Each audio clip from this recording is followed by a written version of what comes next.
Um, with as limited, okay, whatever. We're not going to talk about my rinky-dink, stupid-ass degree in psychology, but here's how I understand it. Bipolar disorder is about mood. Multiple personality disorder or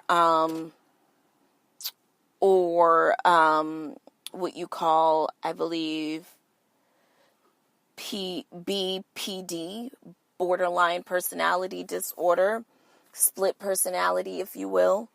One has to do with a personality disorder, and one has to do with a mood disorder. So what Kanye is suffering with is an actual mood disorder. And he talked about ramping up. And obviously people oftentimes associate bipolar disorder with split personality because they think that it's the high and the low, and it's just a personality thing. But it's actually a mood thing that really more affects behavior, thought process, than it does anything that could be taking place. So I thought it was eye-opening that he says that he was not taking drugs for it because, he didn't feel like he needed to, or whatever the case is, and he's been exploring other forms of medicine, including light therapy. I thought it was also interesting that he talked about ramping up, and he talked about that when he ramps up, he feels more connected, which is wild. Like in the thought process of ramping up, meaning when he is on an extreme mood swing in his behavior, that is when he feels the best. So I don't know. I just thought that was wild because I'm like, can you imagine living with that? Like the irk and jerk of it all. Like it's a lot, I thought one eye-opening moment was when he compared the Me Too movement to some sort of social, like basically saying that like socially the Me Too movement is an inhibition to men, and it causes men to live in this world where if they socially behave and or think differently than what is considered the norm, then they are bad people, so they don't want to act. Literally, this is what he's saying and how that's fucked up. And Dave basically had to point out to him, well, Kanye, you have to understand that it's also fucked up for a woman to have to live under the guise of being scared also. Like, you're scared because you can't behave the way you want. She's scared because she's afraid you might behave the way you want, which is really a choice. And a lot of times, some of you motherfuckers don't choose the right choice. And so I found it odd that he needed that to be explained to. And obviously he got on the topic of politics, and he talked about, the MAGA hat just being this definition, making up his own rules for it, basically, which is, all right, cool. It's not anything that we haven't heard from him previously. I just thought that it was interesting that, like, I think he gets what everyone is saying in terms of, hey, this is someone who is treating people bad, and, who is a xenophobe, and who is a homophobe, and who is a racist, and who is a misogynist, and who is just not a good person. And I think he gets that. And I think that he believes that arguing for the right for that person to exist and to act under whatever guise they want is an applausible, like a something that he should be applauded for. Does that make sense? So he acknowledges, I don't think that for him, he wants to separate the badness that he does. Like, he doesn't want to argue that with you because that's not an argument that Kanye could win. What he wants to argue with you is also some nonsensical bullshit, which is basically that person has the right to exist just like you have the right to exist, and they have the right to do all of those things just like you have the right to do what you want to do. And so I'm not standing up for what he's doing. I'm standing up for the right for him to do what he's doing. Kanye, you know, I think that your ability to understand the situation, but your cognitive dissonance to not make this situation about somehow stroking your own ego in the mix, because really I think that you believe that if you were to go along with everyone, you would be losing yourself. Does that make sense? I think that there are a lot of people out here who believe that they are these roles that they take on. So I am the bitch who doesn't take no shit. And if I go into a store, if I walk down the street, if I go to a fucking restaurant, nobody better fucking try me. Everybody knows that person. Everybody knows that person who doesn't take any shit and will possibly make a scene anywhere that you fucking go with them because they're not taking any shit. Everyone knows that person. All right.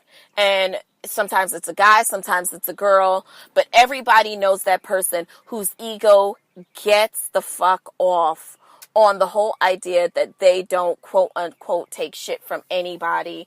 And their job in life is to teach people that, I am who I am. Right.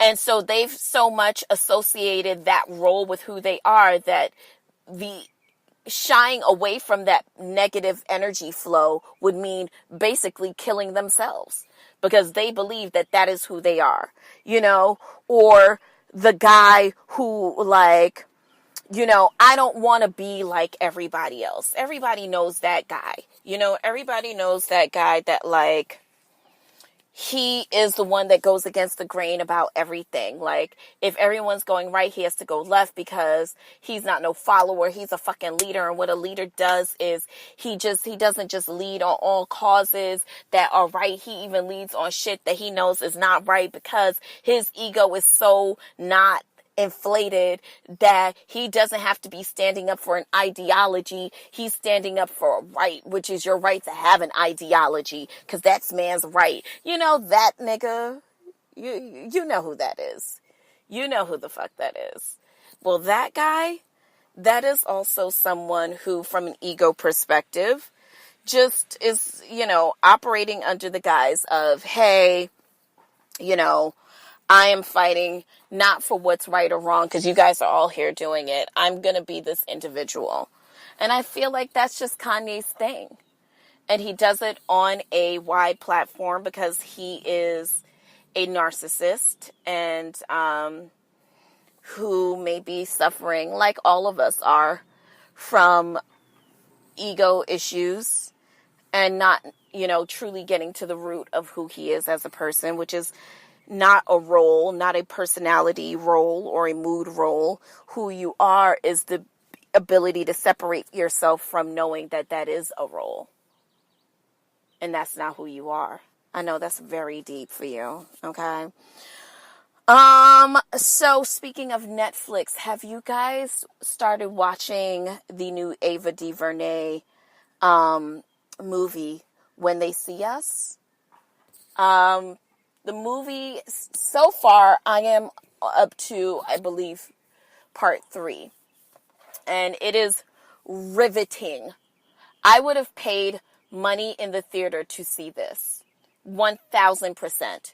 1,000% this could have been on every movie screen. I think that it should be. Because I think that what is the lesson to be learned here is, yes, there was the incident by and large is in 1989, 5 young men between the ages of 14 to 16, I believe, or 17, were all falsely accused and jailed for the rape of a young woman in Central Park. And to see all of the law community basically work their ass off to ensure that these gentlemen would not only falsely accuse themselves, but they would use the powerlessness of their parents and the economic powerlessness of their parents to just get 5 kids in jail. Like, the win was so important for them.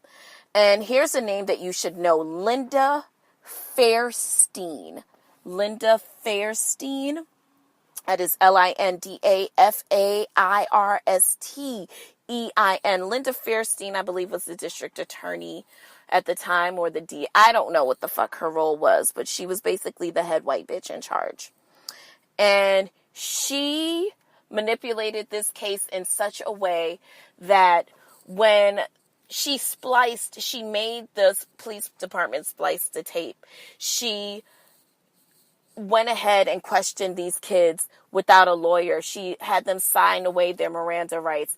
She did some really crazy shit that, like, you couldn't do to a white child here in America. You could not do that. You can do it. You can do it. No, you could not do it. And she did it along with Elizabeth Letterer. Basically, they manipulated and coerced confessions from all 5 black young men. These young men were later convicted and spent years in prison for a crime that they did not commit. I think that why it's important to see it is, I think that if you can have a discussion, if this could lead to a discussion where we talk about just kind of seeing ourselves, because let's just tell the truth and shame the devil. This same accusation is accusations that have been pinned against Kamala Harris in her tenure in California. As I believe in her judicial tenure in California as a lawyer or whatever the case is. And she, really pushed for the imprisonment of a lot of black men.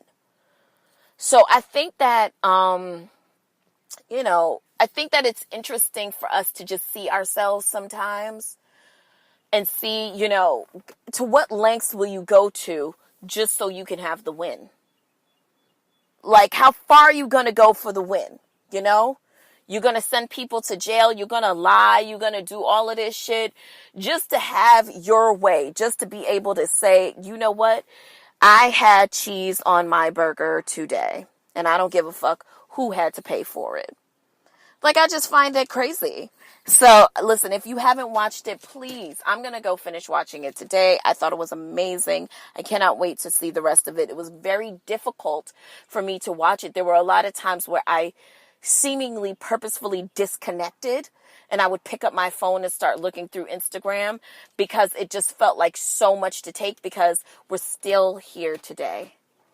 We're still here. The New York judicial and prison system still exists off the backs of young black men who are either being falsely accused or being sent to Rikers Island for crimes that amount to basically petty crimes, just to be able to fill the population. So I don't know. I'm just disgusted with all of it.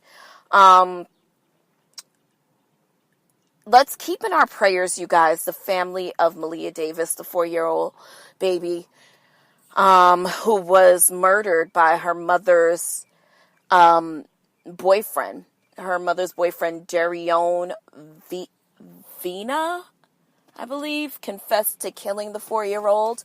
And her body was recovered in a trash bag, I believe 14 miles away from Hope, Arkansas. And so,